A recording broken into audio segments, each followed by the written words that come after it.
This coffin seems to defy logic.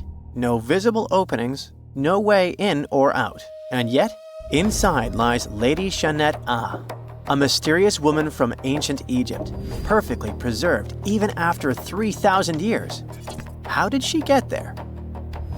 It was the third intermediate period in Egypt, a time between great dynasties. Pharaohs wore the blue crowns. Priests in Thebes were almost as powerful as kings. Markets were filled with the cries of merchants selling dates, papyrus, and precious perfumes. Lady Shanette Ah was in her late 30s or early 40s, old age by Egyptian standards of that time. Like other Egyptians at the time, she ate meals of bread, lentils, and fish. By that age, her teeth were already badly worn down, yellowish with enamel eroded, because food in ancient Egypt often had grains of sand in it. But she wasn't just a regular woman. When she passed away for unknown reasons, her burial was lavish. Locals wrapped her body in expensive linen and adorned with artificial eyes to replace her real ones that would help her see in the afterlife. And that's exactly how we found her 3,000 years later, in a beautifully decorated sarcophagus. It was made of cartonnage, which is kind of like papier-mâché, made by layering linen and papyrus with adhesive. These coffins were wildly strong, lasting for thousands of years, all thanks to Egypt's super dry climate. But most importantly, Egyptians only used it for the elite. So she was someone very important to the locals, though we might never know why. But there was only one huge problem with her mummy. How did they even put her in the coffin? No matter how much researchers looked, there were simply no entry points. The only visible gap was a tiny slit near her feet. But that's not nearly large enough to place her entire body inside. This mystery puzzled them for decades, until they finally learned the truth only recently. They study those mummies at the Field Museum in Chicago using new technology, CT scans. It's basically like taking thousands of X-rays and piecing them together to create detailed 3D images. That's how we can learn more about the bodies without disturbing them. And it turns out the ancient Egyptians were unbelievably clever. They didn't construct the cartonnage around Shanette Ah's body, which would be a common and easy thing to do.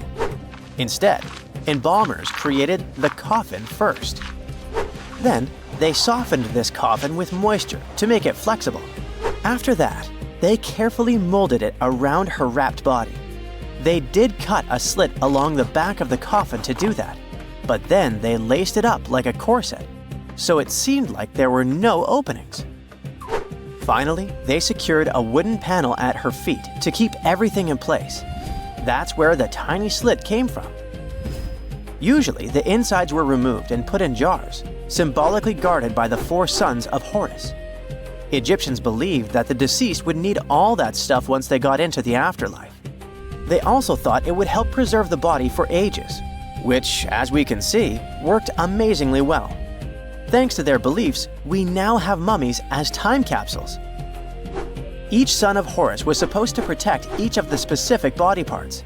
The human-headed Imseti for the liver, the baboon-headed Hapi for the lungs, the jackal-headed Dalmatef for the stomach, and the falcon-headed Kebis Senuv for the intestines. It's crazy how much effort the embalmers put into their job, especially in Lady Shanette Ah. They wanted to make sure her body remains untouched and the sarcophagus would be perfect for her. You can't help but wonder, who was she if she mattered so much? The ancient Egyptians literally viewed the afterlife as modern retirement planning.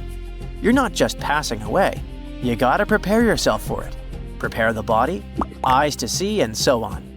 And the richer or more important you were, the better your afterlife would be. But Shanette Ah wasn't the only fascinating mummy they studied.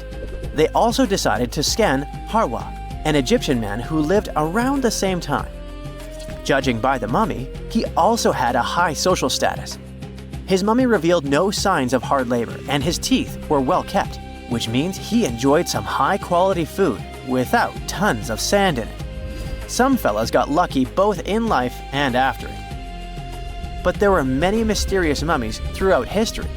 One of them is Qin Tzu, also known as Lady Di. The story of her began in 1968. Some workers near Changsha, China were digging an air raid shelter for a hospital.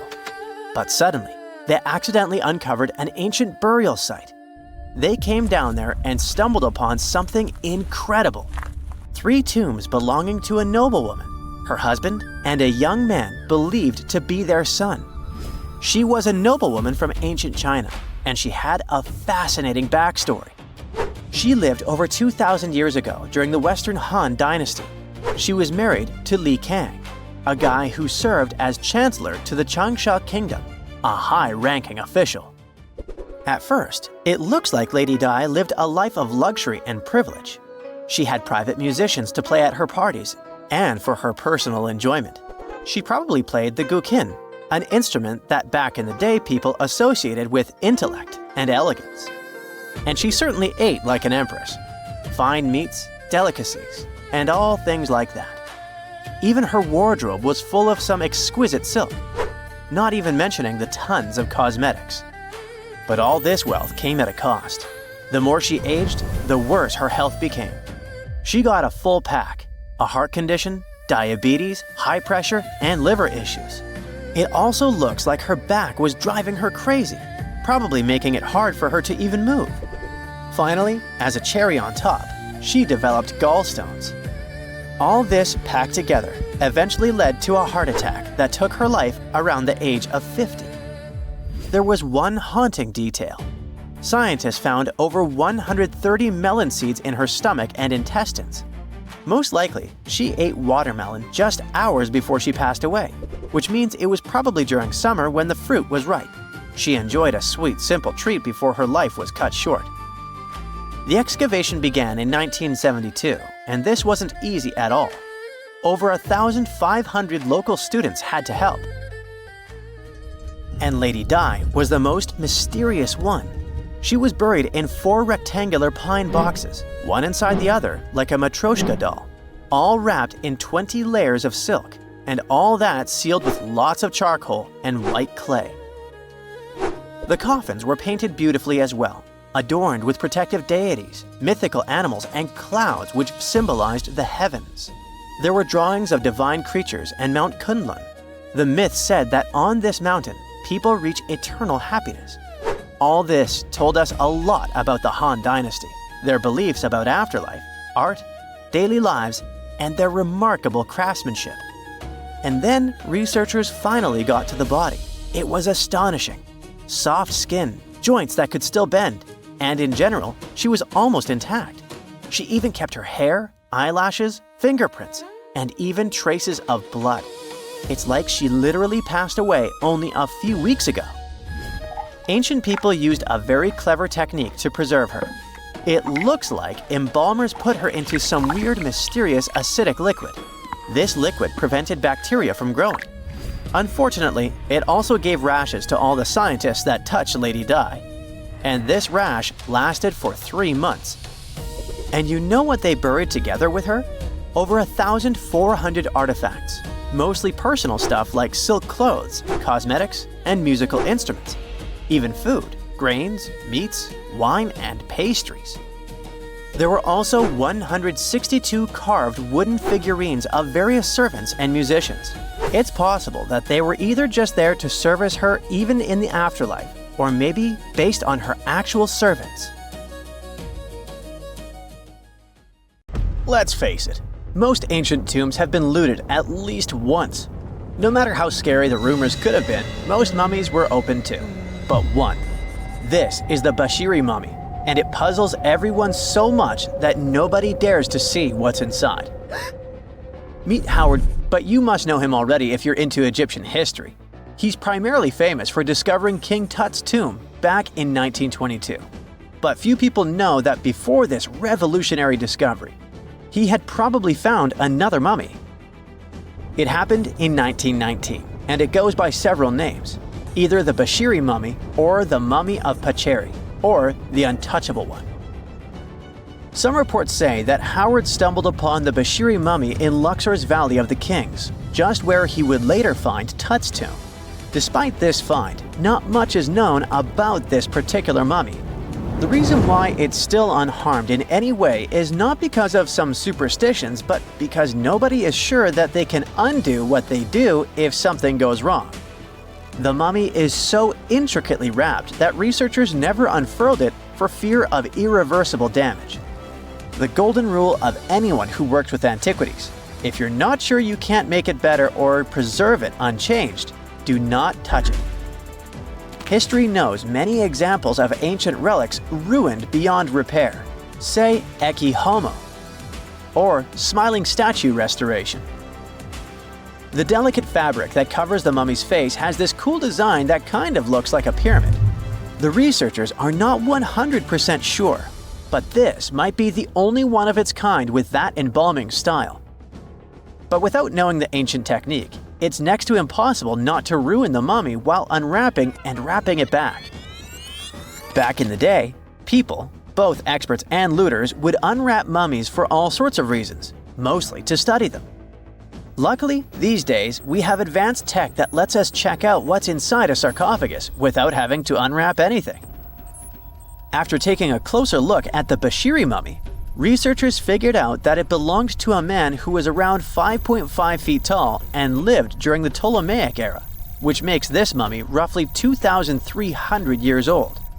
The Egypt Museum shared that the X-ray scan also uncovered an inscription of the guy's name, but it's a bit tricky to tell if it says Pacheri or Nenu, adding to the intrigue. The museum also pointed out that the fancy casing the mummy is in features all sorts of decorated scenes. You can see the mummy lying on a bed, flanked by deities Isis and Nephthys, along with the 4 sons of Horus. Plus, there are 2 images of the funerary god Anubis at the feet of the casing. By the way, Bashiri mummy is not the only one that has remained untouched. This is Issa Temkebde, and Gaston Maspero, a French archaeologist, made the decision to leave her mummy untouched, wanting to keep her resting peacefully since she was in such amazing shape. He did mention, though, that her tomb had been raided long ago. Thanks to some X-ray work, we learned more about the mummy. The scans revealed a few artifacts still wrapped up with the wife of a high priest, including amulets around her neck, right arm, and forehead. The X-rays also showed she had some dental issues and arthritis in her knees. While she passed away as an older woman, it's tough to pinpoint her exact age.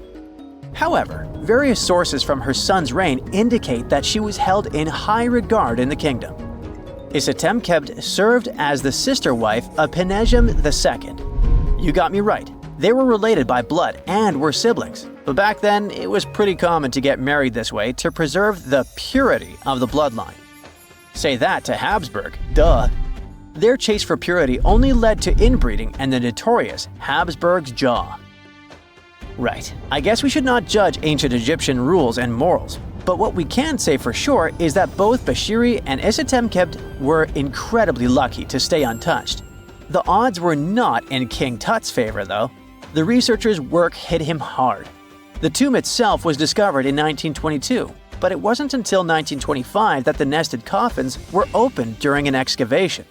The outer coffin, held together with silver pins, opened up to show another coffin shaped like a mummy, decorated with colorful glass and flower garlands. There were worries about the king's mummy because it had been exposed to moisture.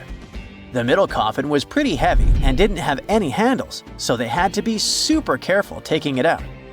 Inside the innermost coffin, which was solid gold and wrapped in a red cloth, they found the royal mummy, and this all went down on October 28, 1925. Tutankhamun's mummy, measuring about 6.07 feet, fit snugly into the innermost coffin, which was 6.17 feet long. You can already tell there was a problem, right? Imagine how hard it is to extract something as fragile as an ancient dried-up mummy, especially when there's not much room for maneuver. Plus, the mummy looked sus. It was pitch black. Howard Carter, the lead archaeologist of the expedition, estimated that around 2 buckets worth of oils had been poured over the mummy. But care had been taken to avoid the mask and feet. It was made to preserve him better.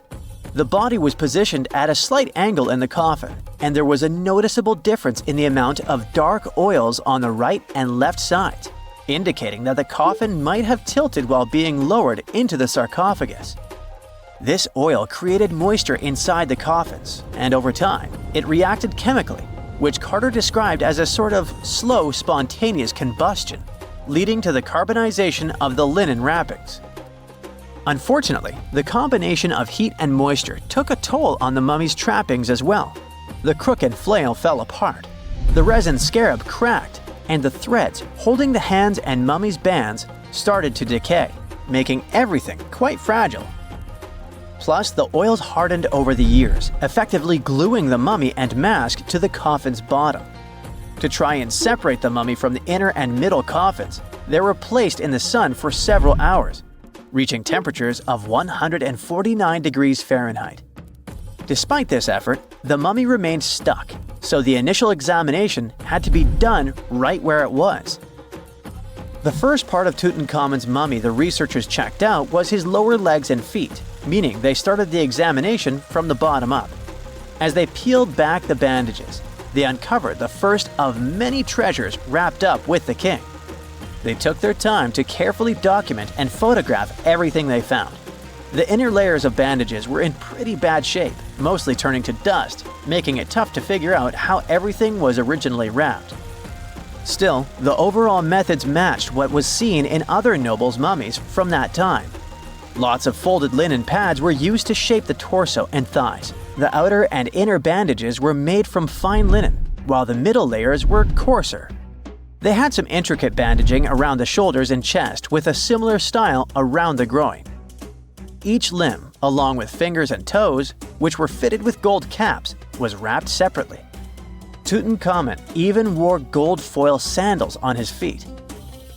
They hoped to separate the mummy from the coffin by removing the outer bandages, but the resins had stuck the body to the coffin. So, the researchers ended up chiseling it out. To do this, they had to cut the torso in half at the hips and disarticulate the arms to continue unwrapping. Each part was treated with hot paraffin wax for stability, and later the hands and feet were reattached with resin. Finally, they used hot knives to detach the head from the mask. To check the teeth, it was decided to make an incision around the jaw and neck, which was later fixed with resin. So technically, the scientists did all they could to preserve the mummy, but still, in a way, it ended up being damaged beyond repair. What do you think? Should they have left it in the coffin? Or did they do the right thing? Let us know in the comments. They found the tomb of a royal doctor who lived over 4,000 years ago, a man who held pharaohs' lives in his hands. This man knew secrets that only deities and kings were allowed to hear. And yet, when they opened his tomb in 2024, there was no body, just vivid paintings, untouched by time, and cryptic symbols carved into stone. Who was he, and why was he buried with spells linked to a scorpion deity? The tomb was buried deep beneath the sands of Saqqara. The doctor's name was Tete-Nebefu. He lived around 4,100 years ago, during one of Egypt's most mysterious turning points, right at the edge of glory and collapse. These were the final days of Egypt's Old Kingdom. The sun still glinted off freshly built pyramids, but the shadows were already creeping in. The pharaoh, Pepi II, had ruled longer than anyone before him, 90 years. But by the end of his reign, the country was cracking. The power was slipping, the regional leaders were rising, and the Nile floods grew unpredictable. In this shaky period, the mysterious doctor thrived. His tomb was discovered by a Swiss-French archaeological team in the shadows of old pyramids. The weirdest part was that when they uncovered his burial chamber, they found no body, no golden treasures either. Unfortunately, the tomb had been robbed long ago. But what remained was something even more fascinating: the words and images left on the walls. The paintings are still vibrant, bright colors that somehow survived all those years underground.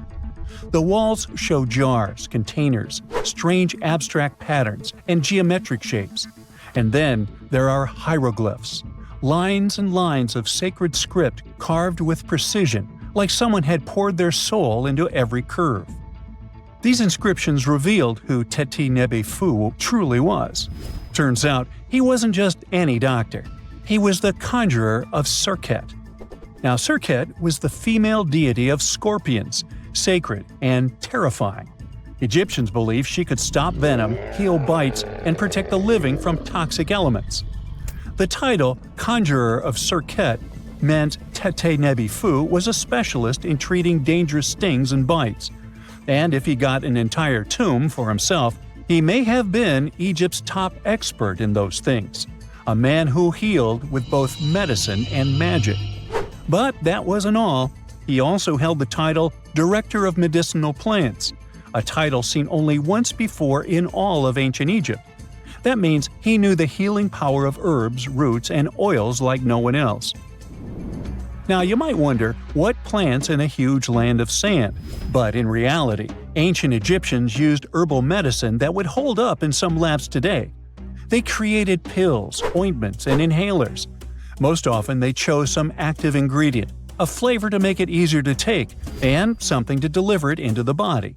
Sound familiar? And yeah, they didn't have many traditional plants, so some of these ingredients were bizarre by our standards, like using crocodile dung and acacia mixed with honey. They even had formulas for anti-wrinkle creams. And apparently, our mysterious healer was also chief dentist. This title is almost never seen in ancient records. Evidence of Egyptian dentists is incredibly rare. Turns out, our ancient genius didn't just fight stings and study plants. He was also trusted with teeth and jaws, which were actually a huge problem in ancient Egypt. These people may have built wonders, but their teeth paid the price. Ancient Egyptians constantly caught grains of sand in their mouths. They often ate grit-filled bread and raw vegetables, which wore down enamel and caused a horrible condition called attrition. This led to tons of problems, including tooth loss. They had to improvise back in the day. For example, crafting the world's oldest known toothpaste from crushed rock, mint, and pepper, which ironically only made things worse for the gums. Or a toothpaste from things like eggshells, pumice, and natron, a salty mineral used for cleaning. They were also inventing mouthwashes from celery, bran, and herbs to ease the problem. Some mummies were even found with crude metal braces and gold wires attaching missing teeth. Though we're not sure if these were for the living, or was it just a nice little addition added as an afterlife gift. So, Teti Nebe Fu specialized in all these fields. 3 rare titles for one man. Now, back in the day, he must have been admired as incredibly knowledgeable. In a world without modern science, he would have been like a sorcerer who knows how some leaf or bark could save a life. That's why archaeologists believe Teti Nebe Fu wasn't just any doctor. He was, most likely, the royal physician, the one who treated the pharaoh himself. We don't know for sure which king he served. Maybe it was Pepi II, and who knows, maybe that's why the guy lived so long. But if that was the case, Teti Nebe Fu may have lived through the final moments of the Old Kingdom, watching the Golden Age crumble from inside the palace walls. And then he was buried, the body was looted, or perhaps just lost to time. But the team says they're still studying the tomb, still uncovering the traces of this incredible man. Overall, ancient Egyptians were practicing medicine on a crazy advanced level. Some practices feel familiar even today. They had hospitals, specialists, surgeries, and many more things, even medical schools. Both men and women were allowed to be doctors. They healed with various methods and practiced surgery with actual tools, scalpels, forceps, even sutures. Some doctors treated only the eyes, others the teeth, the stomach, or even what they called the hidden diseases. They knew how to clean and dress wounds, could set broken bones using splints made of wood or reeds wrapped in linen, and even prevented infections. There were even proctologists. They also built the first prosthetics, like a wooden toe with leather straps that help people walk normally again. The oldest known prosthetic is 3,000 years old. Now, the most shocking part is how they actually even tried to remove tumors. A recent study looked at a 4,000 years old skull. It belonged to a man in his 30s. There were signs of past tumors, and around 3 of them, there were marks, surgical cuts made with a metal tool. That suggests someone attempted to remove or study them, maybe treatment, maybe an autopsy. There was another skull of a woman over 50 years old. It also showed similar signs, but with healed fractures from an earlier injury, which is amazing because her treatment might have actually been successful. Being a healer in this society meant something powerful. It meant being a priest, a scientist, and a magician all at once. To ancient Egyptians, medicine was a necessary art, and they treated it with as much reverence as they did their deities. That's because they believed that sickness could be both physical and spiritual. So a doctor could recite a spell while applying a salve, and a lot of their treatments worked. The reputation of doctors in ancient Egypt was so strong that leaders from other parts of the ancient world, like Persia, actually sought them out. Even Homer, the Greek poet, once said the Egyptians were the most skilled healers of all. Of course, their understanding of the human body wasn't perfect. For example, they thought the heart controlled thought and emotion. They also didn't know what the brain really did. But their approach, observe symptoms, diagnose, and treat, well, that's modern medicine. Sure, they prayed over the wound, but they also healed it, didn't they? Their most famous physician was Imhotep. That guy was a true polymath, an architect, priest, and a healer who became so revered he was later worshipped as a deity of medicine. Yep, a human who was so cool they turned him into a deity. He lived 2,000 years before Hippocrates, the so-called father of medicine. And yet, some people joke we should drop the Hippocratic Oath altogether and swear an Imhotepic oath instead. These people weren't just laying the foundations of pyramids, they were laying the foundations of healthcare. Egyptian archaeologists made an extraordinary discovery near Cairo just recently. Drumroll, please. The most ancient and most complete mummy yet discovered in the country.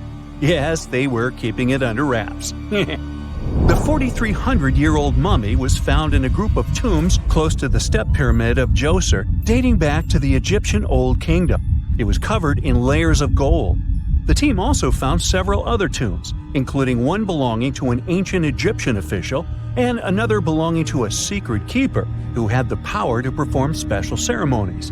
Another interesting tomb was that of a writer, which featured the largest statues ever found in the area. This vast burial site is also home to more than a dozen pyramids and resting grounds. Probably one of the most famous mummies in the world is that of Hatshepsut. She ruled Egypt like a boss for around 20 years, building all sorts of impressive buildings and creating new trade routes. But when archaeologist Howard Carter found her tomb in the Valley of the Kings, her sarcophagus was empty. However, Carter did find 2 coffins in another tomb, one of which belonged to Hatshepsut's wet nurse and the other to an unknown woman. In 2006, a team of specialists decided to investigate whether that mysterious lady was the queen herself.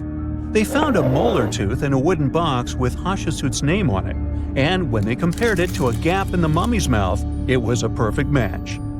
Ramses II was a pretty impressive ruler, but it was his mummy that eventually made history.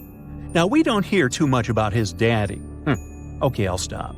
Ramses is considered to be the most powerful pharaoh in all of Egypt, as he reigned for a whopping 6 decades. He also lived to be over 90 years old. Now that's pretty amazing, considering the time he lived in. Ramses II supposedly had over 100 offspring too. Talk about a big family. When he passed away, his body was originally buried in the Valley of the Kings, but some sneaky guys tried to rob his tomb of all his treasures. Officials back in the day weren't having any of that though, so they moved his body to a secret location to keep it safe. Fast forward to the 1800s, and Ramses II's mummy was discovered along with a bunch of other rulers and important officials. But it wasn't in the best condition, so archaeologists flew it to Paris to get it, pampered. Problem was, he couldn't just be transported into another country. The only solution available was to give Ramses II his own passport. His occupation was listed as king, and the document even featured his photo. You know, most mummies aren't necessarily known for having the most hydrated skin. But that of an ancient woman, also known as Lady Di, proves otherwise. No, not that Lady Di. This wealthy lady from ancient times was discovered in an ornate tomb in 1971, and she looked fabulous, if we can say so about a mummy. Thanks to the special conditions in her tomb, like the moisture in the environment and the lack of oxygen, her body was almost perfectly preserved. Her skin was soft, her hair was on point, and she was still flexible. The museum that now proudly displays her mummy also shows a ton of fancy items that were buried with her, like dinnerware and musical instruments. Archaeologists investigated the mummy further and discovered that she passed away from a heart attack at around 50 years old. Even though it hasn't been around for over 2,000 years, Lady Di is still making history. The mummy of Otzi the Iceman was discovered in the Alps in 1991. Austrian authorities initially thought he was a modern mountaineer because he was so well preserved. Turns out, he was actually from the Copper Age. He was found in a mountain pass over 10,000 feet above sea level. Through studying his mummy, we've learned so much about life in Copper Age Europe. For example, we know that he was a native of Central Europe and enjoyed eating meat. He also suffered from arthritis, narrowing arteries, and intestinal problems. But he likely used acupuncture and medicinal herbs to treat these conditions. And apparently, he was pretty handy with tools. He sharpened them just days before his untimely demise. Who knows if he was expecting trouble or just getting ready for some routine work. Now, King Tut and his story is most likely the one that made all mummies famous. This pharaoh passed away at the young age of 19, more than 3,000 years ago. But his mummy is still one of the most well-known in the world. When his tomb was opened in 1922, people went wild because it was still intact, unlike many other royal tombs. It had some seriously blinged-out coffins, including one made of solid gold. Not only did Tut's tomb give us a glimpse into ancient Egyptian history, but his mummy also taught us a lot about the time he lived in. DNA analysis helped identify his parents and revealed that the pharaoh had a rare bone disorder that might have made walking a bit tough. Now, Ginger is most likely one of the coolest mummies you'll ever hear about. He's like a time traveler from 5,000 years ago who's still looking fly with his golden hair and perfectly preserved nails.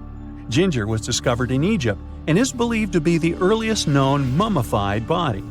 Before people even knew about mummification, they used to place bodies in shallow graves in the hot, dry sand.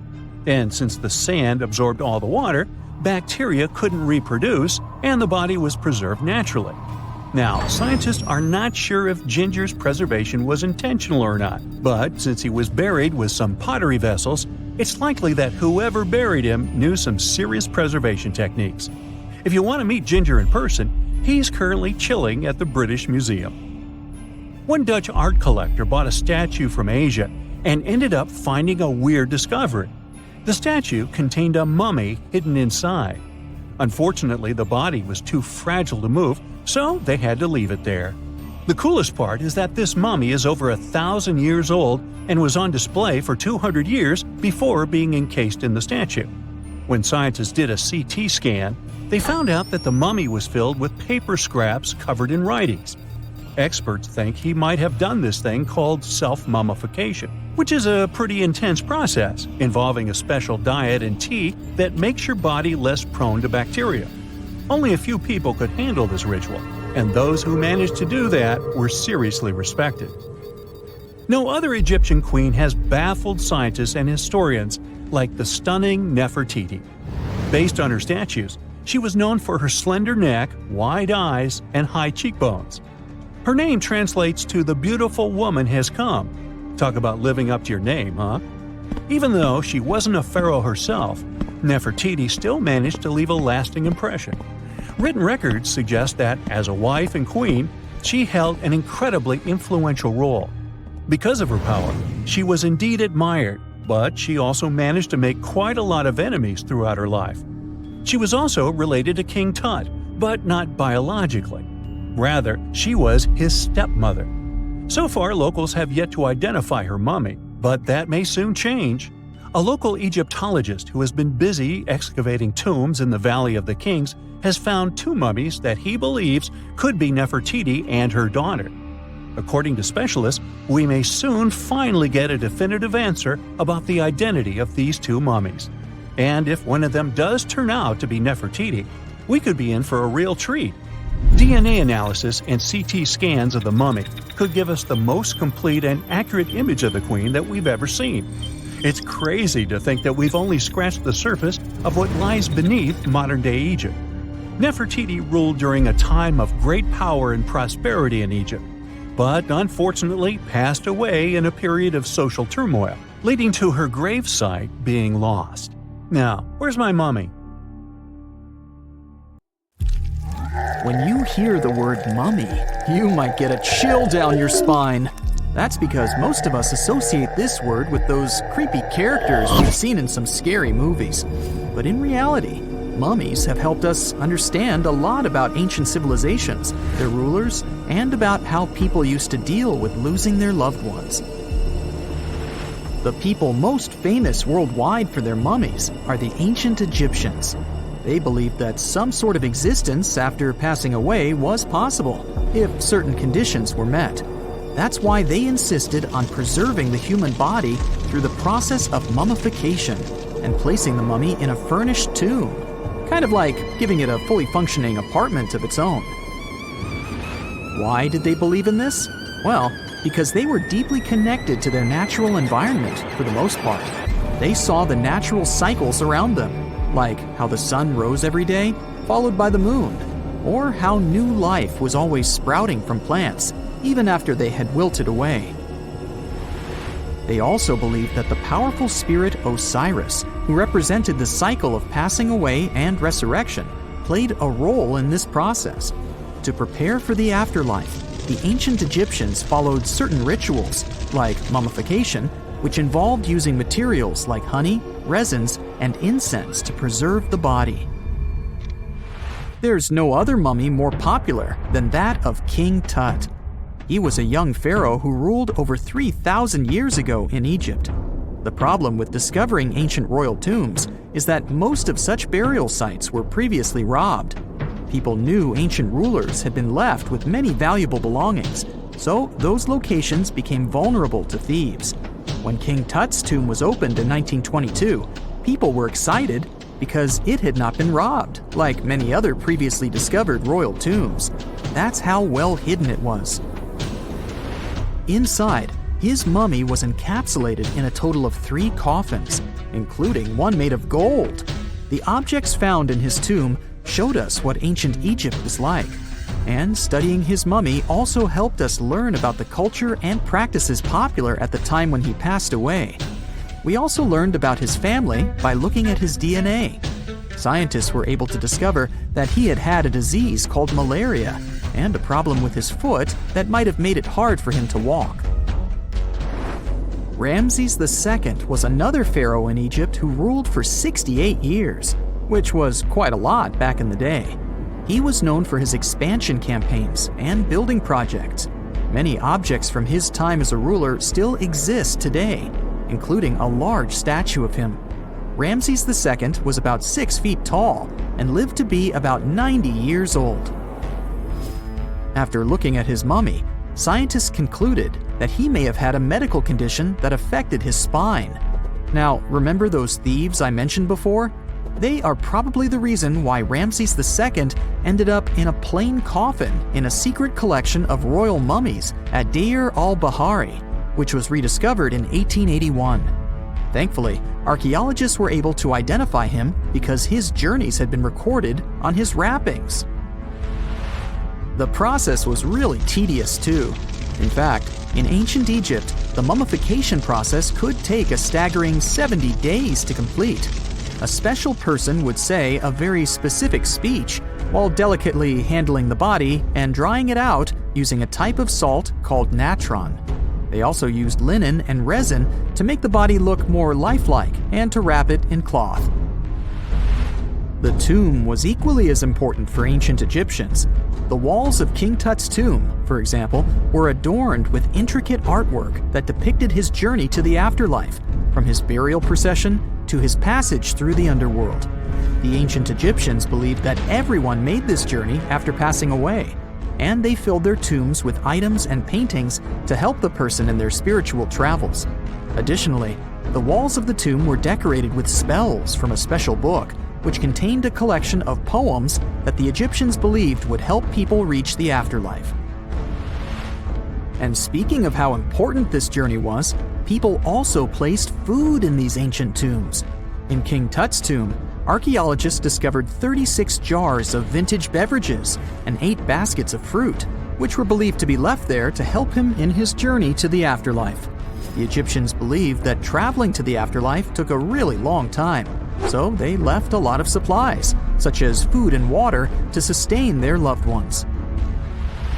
Pharaohs also generally had numerous luxurious garments and beautiful jewelry in their tombs to ensure that they would have a fashionable journey.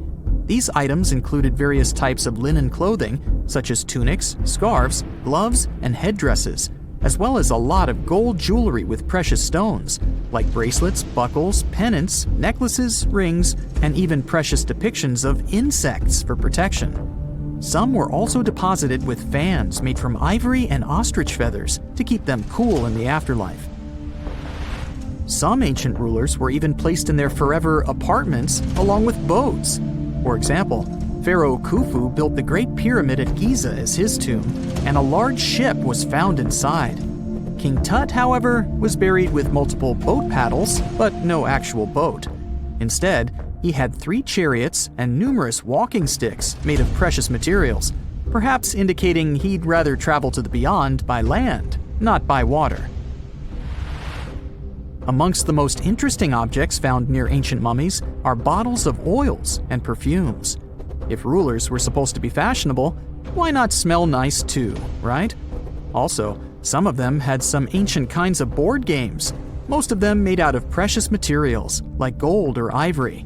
One of those games was called Senet. It was very popular amongst the ancient Egyptians and very similar to modern-day chess. The ancient Egyptians may have the most famous mummies out there, but they weren't the first to invent the procedure. In fact, it all started in South America with an ancient civilization named the Chinchorro. As far as we know today, these people were the first to mummify their loved ones that had passed away. They did it somewhere around 2,000 years before the Egyptians started their own rituals. Sure, we can tell a lot about ancient rulers by studying these mummies, but until recently, we had no idea what they really looked like during their lifetime. Not so long ago, though, some very special mummy paintings were found by archaeologists studying ancient Egyptian objects. These mummy portraits are highly detailed paintings of individuals that were made while they were still alive. Such paintings were often painted on wood, as opposed to the classical portraits we all know about, which are painted on canvas. They are known for their realism and beauty, and have even been used by researchers to diagnose diseases by comparing them to the corresponding mummies. Some of these portraits also include depictions of jewelry, which was later found on the mummies. The recent discovery of these mummy portraits in Central Egypt is significant, as it marks the first time in over a century that such paintings have been found. Mummies appeared all around the world naturally, too. Mummification can occur without people intervening because of natural conditions, like extremely cold or hot environments, places with a lack of oxygen, or accidental exposure to chemicals that preserve the body. These conditions don't allow bacteria to grow, resulting in the body remaining more or less intact. Famous Otzi was one of these mummies.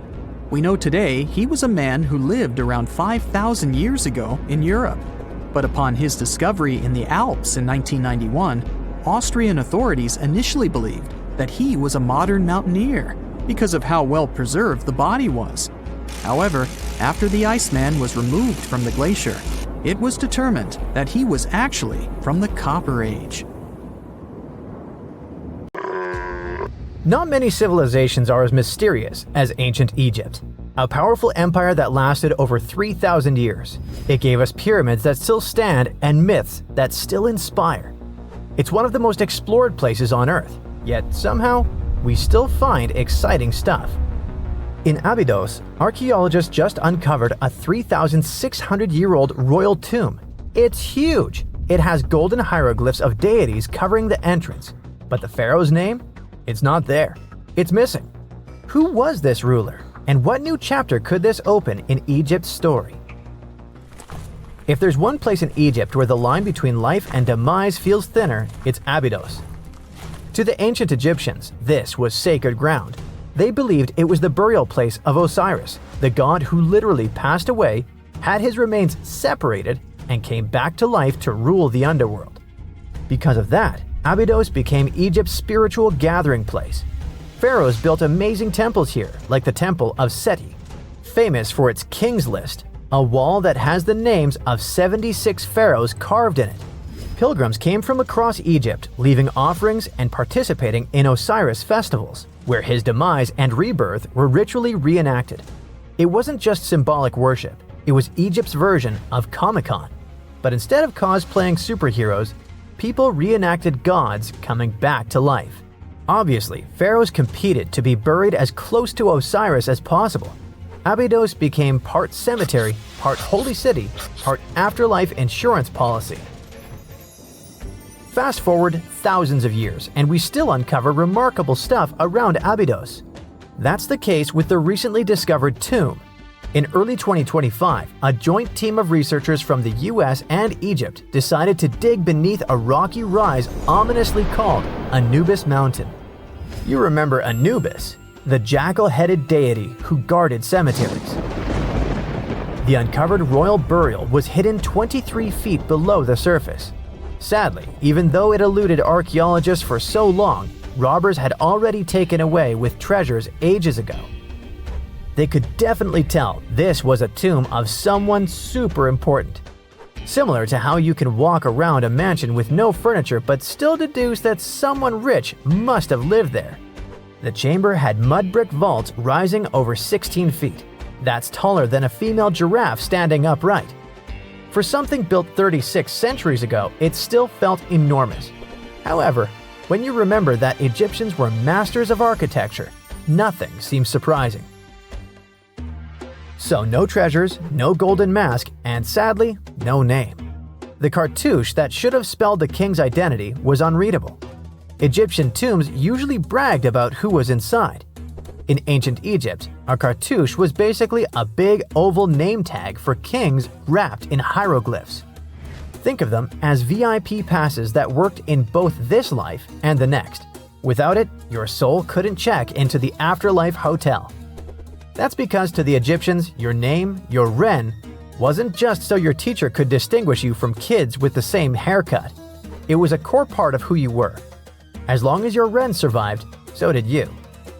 To have your name forgotten was considered a fate worse than passing away. A soul cannot journey without a name.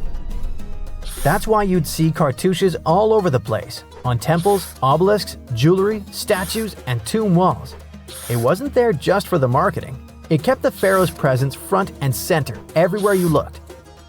Imagine building a massive tomb only for 3,600 years later to walk in and go, who is this guy again? Not cool at all. That's why it's fair to imagine our nameless pharaoh haunting the robbers for all eternity. So yeah, cartouche was considered very significant. One of the most famous and mind-blowing examples comes from the tomb of Thutmose III. His burial chamber and sarcophagus were literally shaped like a cartouche. In other words, the entire room was a living architectural symbol of his name. Thankfully, in the recently discovered tomb, not everything was erased. Painted in golden hues at the entrance were two familiar guardians, deities Isis and Nephthys. Isis was the magician who stitched Osiris back together and breathed life into him. Nephthys, her sister, was the eternal mourner and protector of the mummy. Together, they promised that whoever rested here would not face the afterlife alone, and it's one additional proof of the importance of the mysterious pharaoh. So, who could this be? To answer that, we need to go down history lane. This tomb dates back to Egypt's messy chapter called the Second Intermediate Period. Instead of one ruler in charge, the country had many rival kingdoms, each with its own little power base, like a real-life Egyptian version of Game of Thrones. And right in the middle of that chaos was Abydos. For a while, it was home to its own line of kings, the so-called Abydos dynasty. Those weren't the pyramid builders everyone knows, and that's why they're so mysterious. They left behind almost nothing. No great monuments, no sprawling cities, just fragments of names on broken blocks. For centuries, many scholars even doubted they existed at all. That sorta changed in 2014, when archaeologists uncovered the tomb of Senebkay, one of those shadowy kings. Now, everything we know about Senebkay points to him having quite a story to tell. His bones revealed 18 deep wounds, the kind you get in battle. He had blows to his skull, back, and hands, and likely lost his life fighting, making him one of the few pharaohs we know who sadly fell in combat. His tomb was modest, with reused artifacts from earlier kings, but it delivered one priceless thing: proof. Until Senebkay, the Abydos dynasty was just a theory. With him, it became real. And that's why the new discovery could be a big deal. The newly uncovered royal tomb at Abydos shares the same layout and style as Senebkay's. It has limestone chambers, mud brick vaults, and protective deities, although it's much bigger. Which again raises the possibility that we're looking at an even earlier, more powerful ruler of Abydos. Whoever he was, he wanted to be remembered alongside the greats. Which is ironic, because it seems that history tried erasing him. Perhaps additional findings alongside his tomb could tell us more. Yes, there's more, and it's actually pretty cool. Not far from Abydos, in the village of Banawit, archaeologists uncovered a Roman-era pottery workshop. Yeah, you heard that right, a pottery factory close to a pharaoh's burial ground. The site had huge clay kilns, storage rooms, and even broken shards called ostraca. They were basically ancient sticky notes, except instead of shopping lists, those had receipts scratched onto them in Greek and Demotic Egyptian. Little records of everyday transactions, the kind of thing you'd never expect to find near a lost dynasty king. Honestly, the potters missed a chance. Forget boring receipts, they should have been selling Osiris's mugs and Anubis figurines to pilgrims and tourists. But that's not all. It seems that centuries later, during the medieval period, the same ground became a cemetery. Archaeologists found mud brick graves with skeletal remains. This could mean that Abydos kept its aura of significance for hundreds of years after the age of pharaohs. So why this hill again and again? Is this place really a getaway to the afterlife? It is, after all, the very place where Osiris is said to rest. That belief lingered like a shadow for thousands of years, strong enough to pull in pharaohs and later medieval families. Different rituals, same sacred ground. Although, to be fair, the Romans weren't here for Osiris. They came to make pots. The story of Abydos is not over. The excavations will continue, and who knows what else could be discovered in the future. Today, archaeologists are armed with tools that are basically X-ray glasses for the desert. Every scan could reveal a hidden chamber, or if we're lucky, finally give our nameless pharaoh his wren back to him. In fact, I became strangely invested in finding out who he was. So let's hope for some news soon. It's only a matter of time. Do you have your own theories? Let me know. Miles and miles of yellow sand, treeless mountain ridges, and scorching hot sun over your head. And suddenly, something you'd never expect to come across in a barren desert. A small group of overexcited people. They're as happy as you would be if you'd won a lottery. They've just found an ancient tomb, once flooded with its walls in bad shape.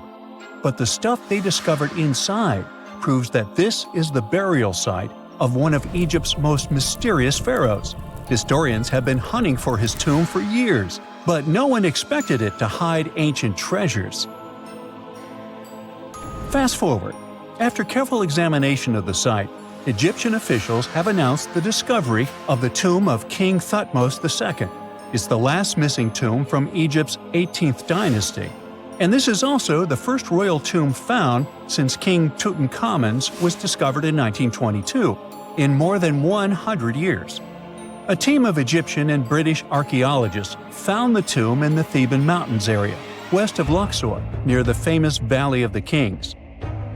Before this, the site was only known as Tomb C4, but during their excavation, the team found clear evidence proving it belonged to King Thutmose II. Archaeologists actually found the entrance and main tunnel leading to the tomb in 2022.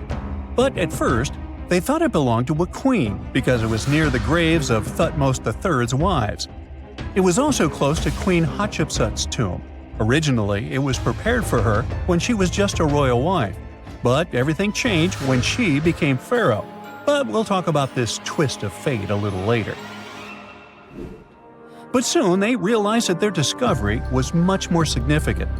They found alabaster jars with Thutmose II's name and the words "deceased king" written on them. That's when they realized that the tomb was actually his final resting place. Sadly, Thutmose II's tomb has seen better days. According to the head of Egypt's antiquities sector and the leader of the Egyptian excavation team, the tomb suffered major damage from ancient floods not long after the pharaoh's death.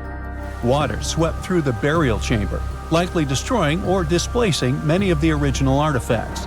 Much of what had been once inside the tomb was moved elsewhere in an attempt to salvage it. The researchers found out that the tomb had a basic design, with an entrance, a sloping main corridor, and a burial chamber. The corridor was coated in white plaster and rose about 4.5 feet above the floor of the burial chamber. A large staircase and a very large descending corridor of the tomb indicated its grandeur. It took the team a long time to navigate through, though, as the tomb was blocked by flood debris and collapsed ceilings. Only after crawling through a 32-foot passageway with a small 16-inch gap at the top, the worst nightmare for those of us with claustrophobia, were they able to reach the burial chamber. There, they were in for another surprise. They cleared the debris, expecting to find the crushed remains of a burial beneath. But the tomb turned out to be completely empty, and it was not due to robbery. It had been deliberately emptied. The researchers soon realized that the tomb had been flooded since it had been built underneath a waterfall. It happened just a few years after the king's burial, so the contents of the tomb were moved to another location. That's why there was a second corridor in the tomb. It was most likely made to help remove King Thutmose II's body from his flooded tomb. Despite the damage, the excavation team made some really exciting discoveries. They found traces of mortar decorated with blue inscriptions, yellow stars, and fragments from the Book of Amduat, one of the most significant funerary texts in ancient Egypt. The book was meant to guide the deceased through the underworld, ensuring a safe journey to the afterlife. Now, how about we sneak a peek at ancient Egypt's 18th dynasty? It was all about conquering lands, expanding the empire, and building jaw-dropping monuments. Some of the biggest names from that era, Thutmose I and Thutmose III, both legendary warrior kings who left their mark in history. Thutmose I was a fierce fighter who led major military campaigns, pushing Egypt's border further south than ever before, all the way to the fourth cataract of the Nile. His victories gave Egypt access to new trade routes, stronger political ties, and more wealth. His conquests were so significant that they were recorded in the tombs of his top officials. Thutmose III, sometimes called Thutmose the Great, took things even further. He was not only an incredible military strategist, but also the commander of Pharaoh Hatshepsut's armies before becoming king himself. He led between 17 and 20 military campaigns, winning every single one and expanding Egypt's empire to its peak. He even created the world's first navy. Thutmose III is often remembered as Egypt's greatest warrior pharaoh. And sandwiched between these two powerhouses was Thutmose II, a pharaoh who doesn't get nearly as much attention. Hey, the middle child, right? His reign lasted only about 5 years before he passed away at around age 30 in 1479 BCE. He is kind of a mystery. No one really knows what he accomplished. For the longest time, Even the location of his burial site was totally unknown. His body was actually found in the 19th century. It was just lying around in the mortuary temple of Deir el-Bahari, in a secret chamber where priests used to hide royal mummies centuries after their original tombs were looted by grave robbers. In other words, Thutmose II's body must have been moved from his original resting place at some point in history to protect it. During his lifetime, Thutmose II made at least one major impact on Egyptian history. He married his half-sister, Hatshepsut. That might not sound like a big deal, but it helped her become Egypt's greatest female pharaoh after he passed. The catch? She kept her stepson, Thutmose III, off the throne for decades. When he finally took power, he erased her name from history out of spite. And still, Hatshepsut is one of Egypt's greatest pharaohs, no matter if you're talking about a man or a woman. She brought a lot of wealth and art to Egypt. She led a big trading trip to a place called Punt, where she brought back things like gold, ebony, and incense. She also made sure her name lasted by building amazing structures that we can still see today. At Karnak, she added huge obelisks. One of them is still standing tall. She also was the one to build the Temple of Deir el-Bahari with its countless columns. She was buried there. Interestingly, Hatshepsut was often shown in art as a man with muscles and a beard, like how pharaohs were usually depicted. But she made sure there was always something in the artwork that reminded people she was a woman, like calling herself Daughter of Re or His Majesty herself. When she passed away in 1458 BCE, Egypt wouldn't have a female ruler as powerful as her until Cleopatra, about 1400 years later. According to Egypt's Supreme Council of Antiquities Secretary General, isn't that a mouthful? Hatshepsut's name actually appears in Thutmose II's tomb, meaning she might have even handled his burial. As for their final resting places, well, Hatshepsut was buried in the Valley of the Kings, and Thutmose II's mummy is now in the National Museum of Egyptian Civilization, alongside other ancient Egyptian rulers. It gives visitors a rare chance to see the remains of a nearly forgotten pharaoh. Now, experts consider the discovery of his tomb to be one of the most significant in recent years. The artifacts found there add important details to our understanding of the history of the region and Thutmose II's rule. And even though the tomb's design is fairly simple and follows the same architectural style preferred by later Egyptian rulers, its historical importance is undeniable. In any case, the mission isn't over yet. Archaeologists are now focusing on solving another mystery. Where did the rest of the tomb's contents end up? The team is determined to continue their search. Who knows what other secrets they will uncover that have remained hidden beneath the sands for thousands of years. A gruesome discovery took place in Egypt some years ago. You want to hear about it? 16 human hands, carefully buried in 4 eerie pits. They didn't look too much like human hands at first, since they were abnormally large, but they were. Weirdly, there were only right hands. No left hands were in sight. It turned out that it points to the practice of an ancient dark ritual. Old Egyptian art and tales talked of a ceremony where warriors would present the right hand of their adversaries as proof of victory and ask for gold in return. Egyptians believed in the afterlife, so cutting off someone's hand meant you cut off their power eternally. Guaranteeing this type of defeat was interesting to the winning party. Here, the fight was between Egyptians versus Hyksos, who lived in what was once known as Canaan. Egypt has always been the center of some history-changing findings, and some time ago, this papyrus was found. If we stretched it open, it would be just a tad bigger than the height of a skyscraper. The world's tiniest skyscraper, which is located in Wichita Falls, Texas. When humans didn't write on their notes app, they wrote on this thing, made from the medulla of a papyrus plant. Around 2,000 years ago, ancient Egyptians wrote something reminiscent of a book where they describe most of their funerary traditions and their visions of the afterlife. It's considered one of the most important texts from ancient Egypt and is still sold in bookstores to this day. This ancient manuscript was unearthed from a chamber located just south of the Pyramid of Djoser, located in Saqqara. Oh yes, Djoser is the oldest pyramid in Egypt and not the Giza pyramids like most people think. So recently, the site of Saqqara buzzed with excited archaeologists who probably found one of Egypt's oldest complete mummies. They believe that this beautiful and well-preserved mummy was that of a wealthy man. He was discovered in a deep shaft, covered in layers of gold leaves. There are many symbols that show he was an important and wealthy man, like the band he wore on his head, the bracelet on his chest, and the fact that he was embalmed with a tunic, which was reserved for Egypt's finest. The most exciting part of the entire discovery was finding the resting place sealed with mortar, just as the ancient Egyptians had left it 4,300 years ago. Now this may sound weird, but back in 2008, archaeologists discovered a missing pyramid. Now it went missing because it deteriorated over the span of 4,000 years. Today, you can only see its base. It was a pretty important site back in ancient times.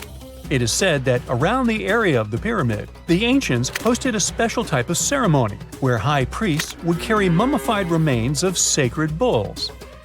Now here's a fun fact. Ancient Egyptians believed that Apis bulls were earthly incarnations of the city deity of Memphis and was connected to rites of fertility. It wasn't just any Apis bull, though.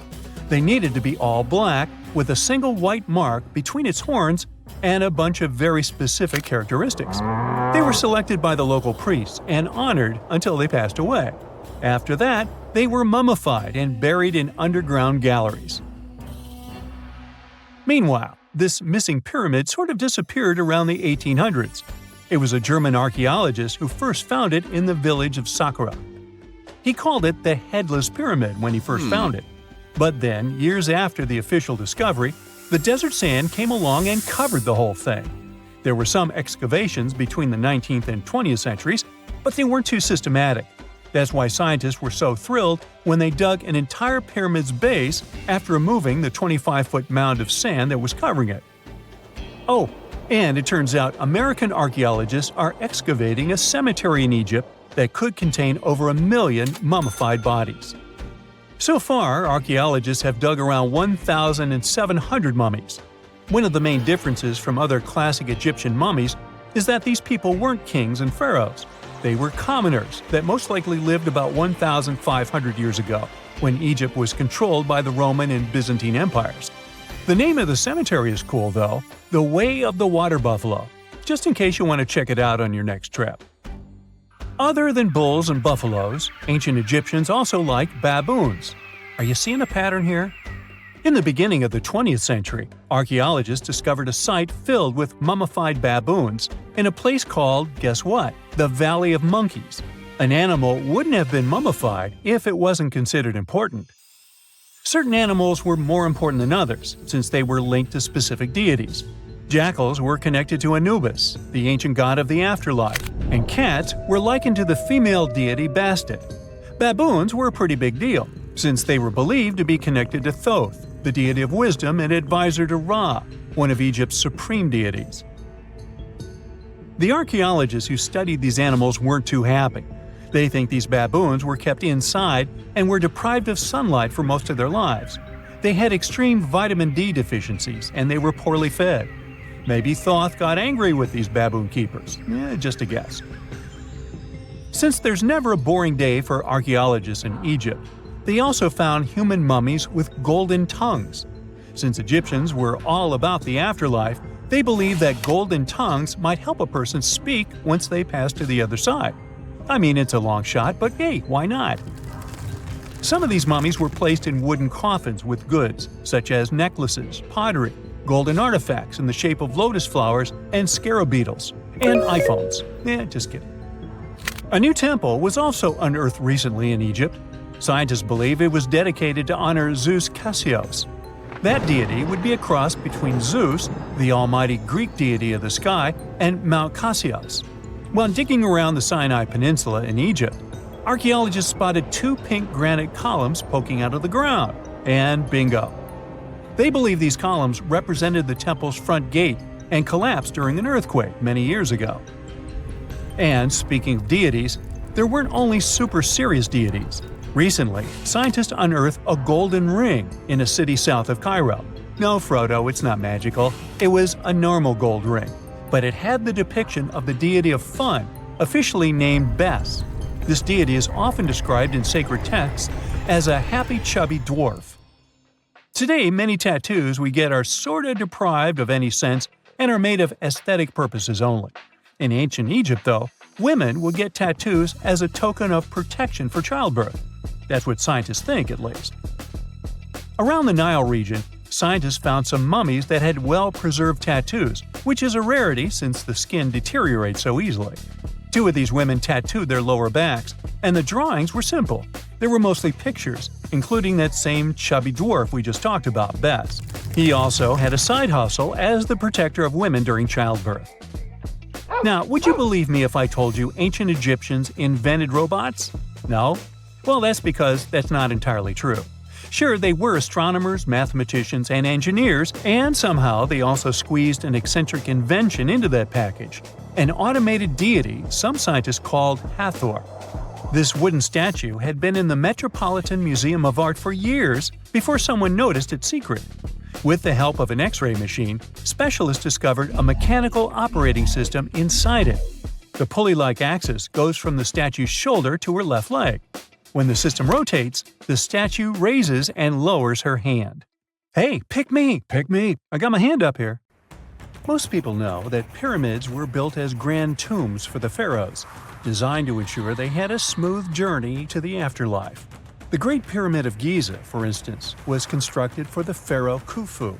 But what most people don't know is that this whole pyramid building trend started right here, with the step pyramid of Djoser, about 4,700 years ago.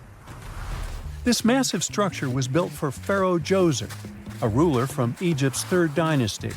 It rises 7 layers high above the ground and stands about 200 feet tall.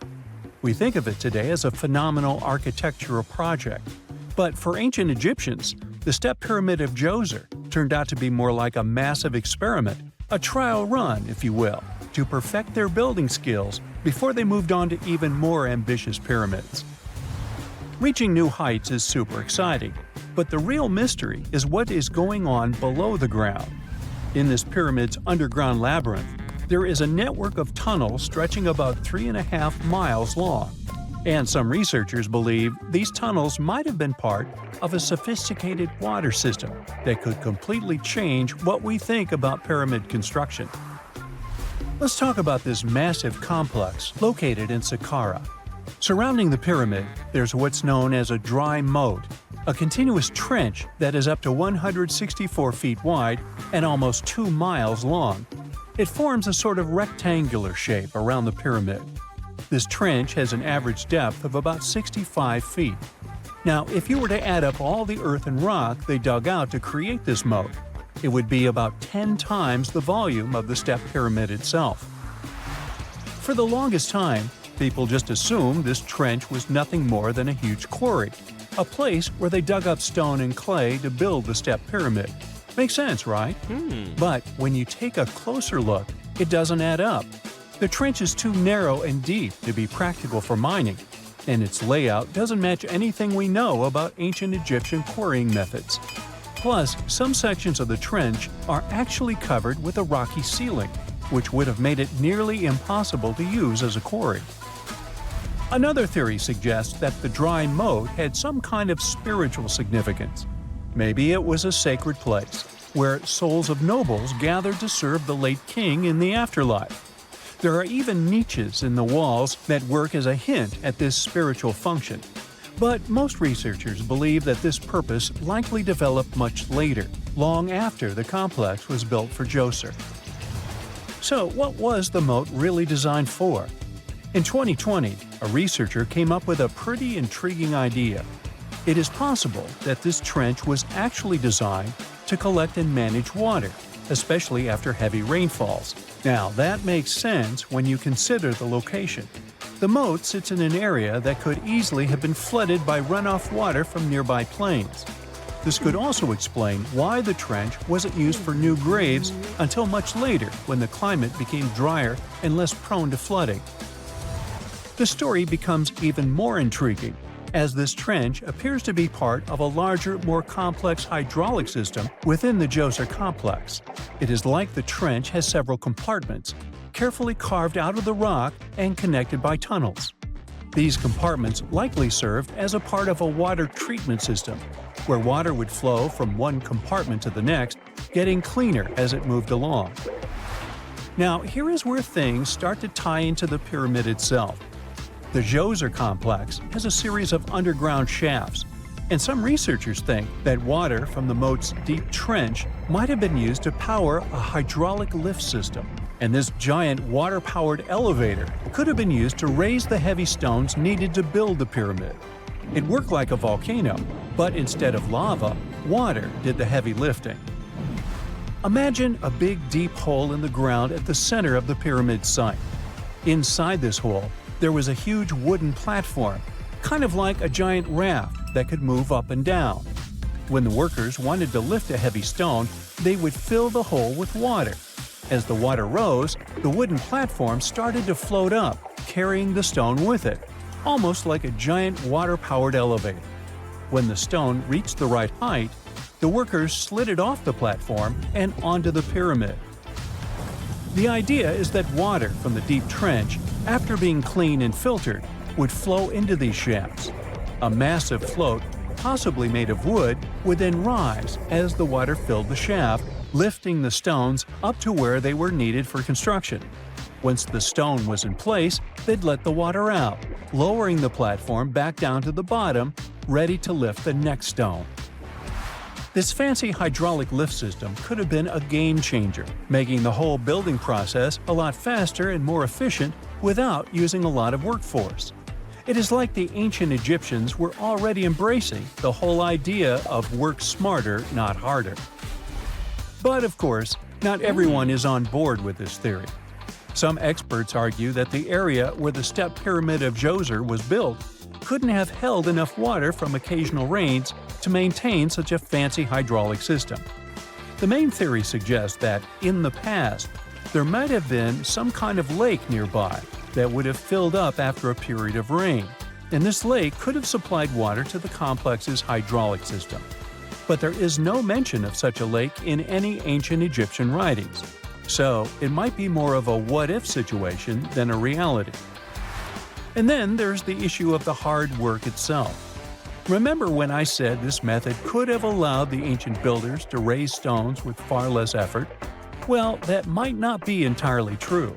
According to some experts, just building this hydraulic device would have required a lot more heavy work than simply moving the stone blocks using good old-fashioned manpower. And let's not forget, the step pyramid of Djoser is like a baby pyramid compared to those that came later. The stones used for Djoser's pyramid weighed, on average, about 660 pounds each, which is nothing compared to the more than 2.5-ton blocks used later for the pyramid of Chephren. If this cool water lift theory gets completely ruled out, we still need to explain how this pyramid was built in the first place. To answer that, we need to rewind a bit and talk about the original plans. See, before Djoser's tomb became a pyramid, the idea was to construct a simple mastaba. This type of tomb was pretty common in earlier periods, a flat-roofed, rectangular structure with sloping sides. But after the original mastaba was finished, they decided to expand it a bit by adding more layers on top. And then they added even more layers, until the construction reached 6 distinctive steps, each one smaller than the previous. And they probably did all this by raising those heavy stones using ramps, not a water-powered elevator. There is still so much we don't know about the step pyramid of Djoser. More research is definitely needed to fully understand how this system worked, or if it even existed at all. But the idea of using water to help build the pyramid adds a whole new layer to our understanding of ancient Egyptian engineering. It's a powerful reminder of just how clever and resourceful those builders were, using the natural landscape and the power of water to create one of the most iconic monuments in history.